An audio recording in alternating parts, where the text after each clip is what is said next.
Yo guys, what's going on? It's Ranger W here, coach of the Baltimore Braviaries, here to bring you guys week 9 of the IPSL regular season, season 1.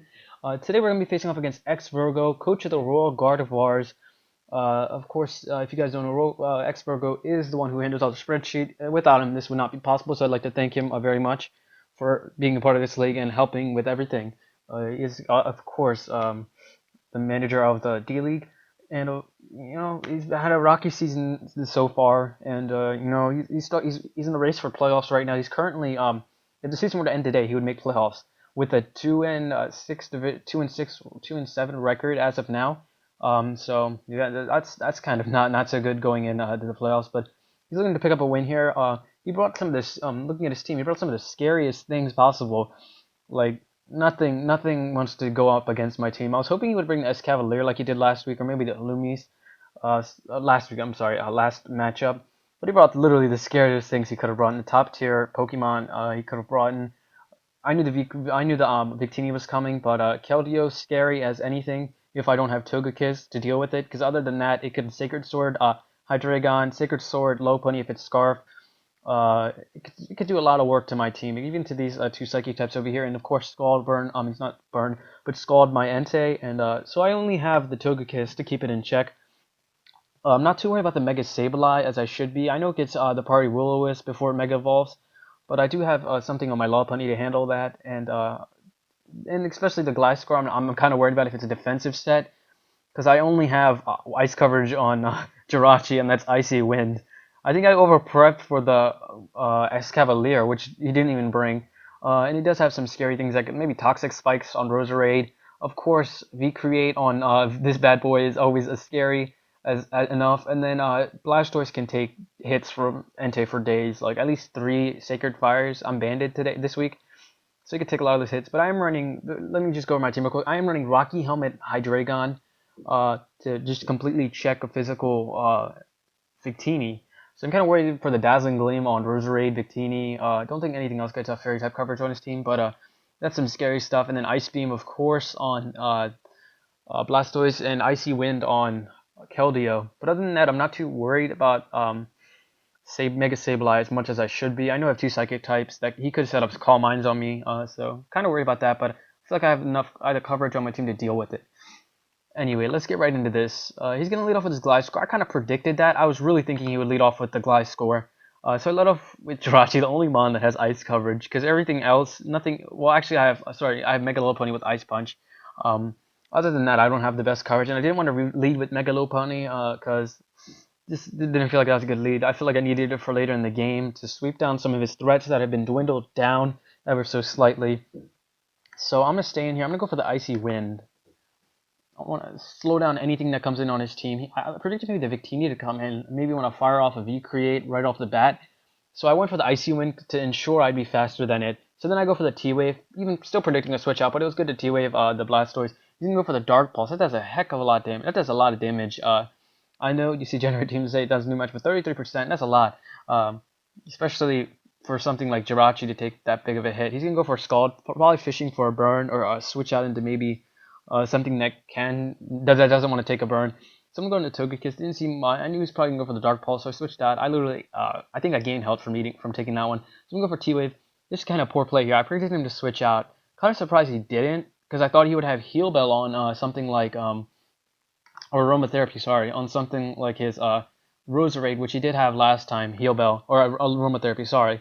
So I predicted he would want to switch out. He'd get rid of all those stats, and then he'd just be a pretty healthy Blastoise, 72%. It wouldn't be parried. It would be great for him. But other than he's to keep it for my Entei, so I went for the T-Wave, predicting that. I know that sorry, I completely spaced out. Roserade gets a natural cure, but still T-Waving it would be a nice thing. It'd force a switch out, so that's good stuff there. So I'm gonna go for the Air Slash, not wanting to over predict again. He's gonna go for a Skull, doesn't get a burn there, which is very good for me. I'm going to heal up my leftovers. I'm in pretty good position here with Togekiss.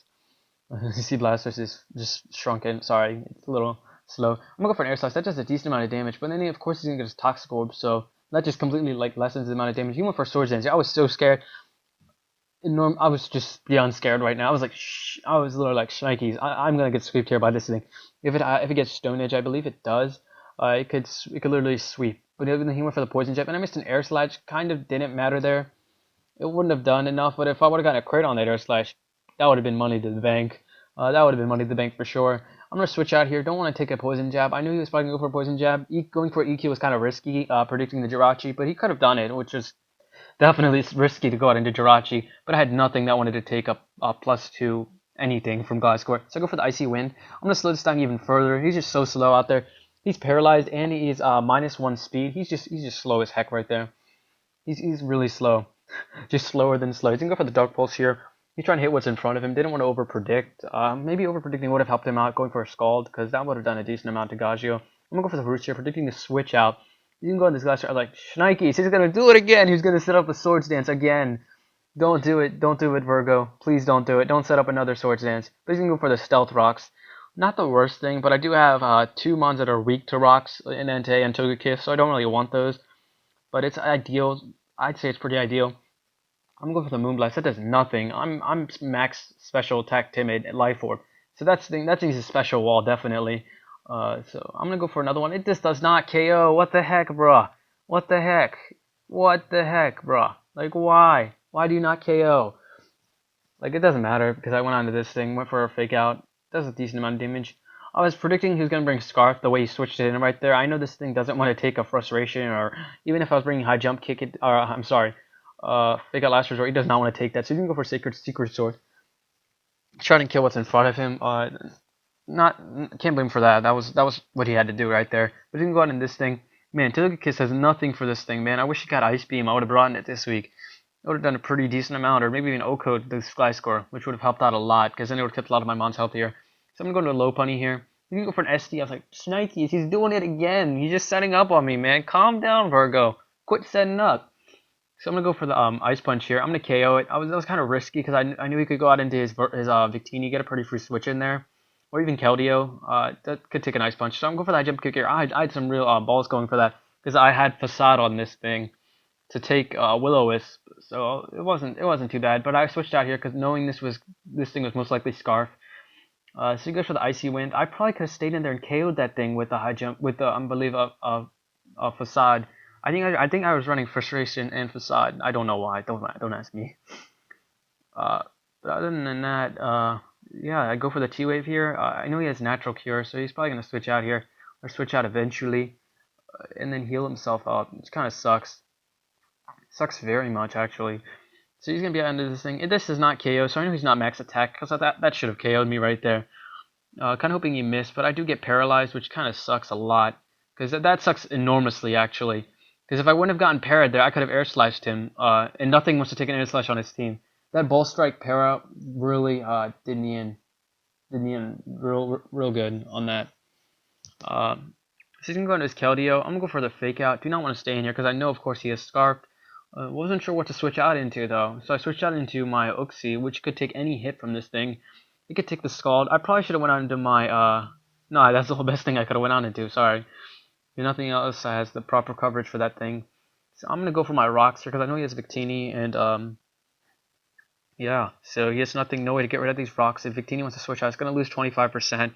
It does a decent amount to the Keldeo, but then the Colbur Berry, Victini, oh my god, man. Trick Room Victini, not predicting this. Did not prep for this at all. Did not think this was a possibility, actually.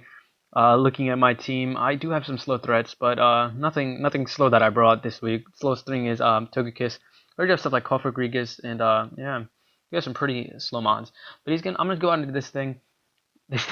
Man, I should have went for the Fake Out. What an idiot I am for not going for the Fake Out there. That would have done a lot of damage. I don't know why I didn't. I think I was predicting a Keldeo to come in, because I knew it was Scarf. He's going to go for the Dazzling Gleam, take me out. Man, this sucks. This sucks right here to be in that situation. To get that much damage. I was possibly hoping for a Para as well, but that just didn't happen. He's going to go for a Dazzling Gleam. Never seen Hydreigon live a Fairy type move. I'm going to go for the Dark Pulse. Just take out what's in front of me. He's going to go out and do his Keldeo. His Keldeo is going to lose some health from the rocks, and his Keldeo is just going to sweep with Scald here, because you know, that's what he's gonna do, because he's Scarf locked in. I'm not going to take a Scald after the rocks. So man, that was unfortunate. I don't know if I saw the Natural Cure on his Roserade. If you guys saw it, let me know in the comment section below. Because other than that, I feel like if I would have been able to live that, I know this is kind of not the best thing for me to say, but let me just go up here and look at how much the sorry, let me see how much the oh, come on, computer. Let me see how much experience it did. 48%. So I was choice banded actually. I don't know if I said that already, but I would have KO'd him. If he would have, if I would have survived that scald, I could have KO'd him. And I think his Togekiss, he's not Togekiss. His Roserade was, I believe, still parried. Yeah, it was parried. Oh my God, that could have been huge. I know it was at a lot of health, but I could have possibly flinch hexed him. Not flinch hexed him, but he could have gotten parried twice, which is very possible with something like T-Wave. So, oh my God, man. I wish I would have put a little more investment into my Entei to live that, live the scald. Sorry. Other than that, there's not much I could have done at the end. Ball Strike really messed me up with the T-Wave. I believe I got paralyzed. I'm sorry. Let me just go up here and check to make sure I'm not spewing fire. Spewing hot lies. I mean, yeah, that definitely did kind of do me in right there. Missing that, getting paralyzed on Bolt Strike. Sorry, that's a Fusion Bolt. Other than that, looking forward to my match next. Not looking forward to. I'm facing off against Schmeblock. He is of course undefeated as of now. Going up against him, I have 2 losses. Can't be mad with the way I performed this season. Have gotten lucky quite a few times. I guess my luck ran short this matchup. Other than that, this was a really good match. Definitely match of the week, I'd say. This was the last match to be played. Uh, Definitely a good one. It's gonna go down in the history books as probably one of the best matches in the season. Yeah, so Keldeo really put in work. Few of his even Roserade kind of put in work there. I don't know what it did exactly, but it did put in work. Uh, Guys, so that's gonna be it for me. Peace.